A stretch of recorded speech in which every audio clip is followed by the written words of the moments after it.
Hello everyone! Today I'm going to share a new recipe with you. Recently I became a huge fan of a certain breakfast dish that involves a little bit of granola, and I decided to make my own.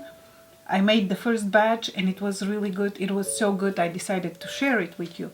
So to make a batch, I call a batch something that it's enough for about 4 breakfasts for me. You will need 2 cups of oats, and these are the steel cut ones. You will also need half a cup of honey, half a cup of olive oil, some dried dates, some dried figs, some mixed seeds. This is just a salad topper from Costco that has my 2 favorite seeds, pumpkin seeds and sunflower seeds. And finally, some Brazil nuts. Alright, let's get going. In a large enough bowl, or a glass casserole. I'm actually using the glass casserole so you can kind of see what I'm doing, so you're not just looking at a steel bowl. But in a large enough bowl, so it's not all mystery to you. So in a large enough bowl or a casserole, either way, add the 2 cups of oats, and then add half a cup of olive oil, and I'm totally eyeballing it. That's kind of sort of about half a cup. And then half a cup of honey. And actually the honey, when I made it, I ended up adding more honey. So I think it might be a little bit more of half a cup, but you put as much as you like, or make it as sweet as you want it to be, because you can always add some more later. Now over here we have the dates, not one of my all-time favorite dried fruit. It's dates. My second all-time favorite is the figs, and the best way to deal with them is to just take a scissor and cut them into small pieces. Of course, I didn't come up with the way you cook or you make homemade granola. I watched some videos, and on all the videos I saw that the ladies who made them don't cook the dried fruit. They add it at the end after the granola is cooked. However, I think it's better to add it beforehand, because this way the heat will help to release some of the amazing flavor of the figs and the dates. And here are my dried figs, and if you live in the United States, the best place, the best deal of buying dried fruit, it's definitely Costco, and these are both organic, so no funny business there, but that's the best buy. And then this salad topper, it's so versatile. You can use it as a salad topper or oatmeal. You can use it in your granola. You should make your own granola, because this one turned out really good. And I don't have it with milk. I don't drink milk at all. I don't even remember the last time I actually had milk. And now the Brazil nuts, most of the United States residents don't get enough selenium in their diet. I heard that, so I started eating. They said that if you eat about 2 Brazil nuts per day, that gives you plenty of, or the recommended amount of selenium that one needs.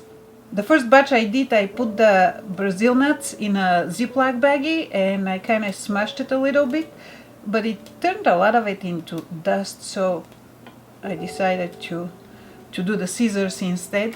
And then this salad topper, this particular one has the pumpkin seeds, the sunflower seeds, and then it has some raisins. To that whole mix, I'm also adding a pinch of Himalayan salt. So that is a pinch in my cookbook.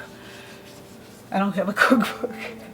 Alright, and then using a spatula, we'll mix everything together. Make sure everything is covered with oil and with the honey, and then you do a little test, and that definitely needs more honey, so we'll do another little squeeze. Honey, it's from Costco as well. You know what? Yeah, everything I'm using today is from Costco. Alright, some more honey. Okay, definitely not more oil. I can taste the oil. It's enough. The actual breakfast dish that I'm referring to, it's something I had in a restaurant, breakfast place, coffee place. And those of you guys who have been watching my channel for a long time, you kind of know that I'm eggs and bacon and steak person.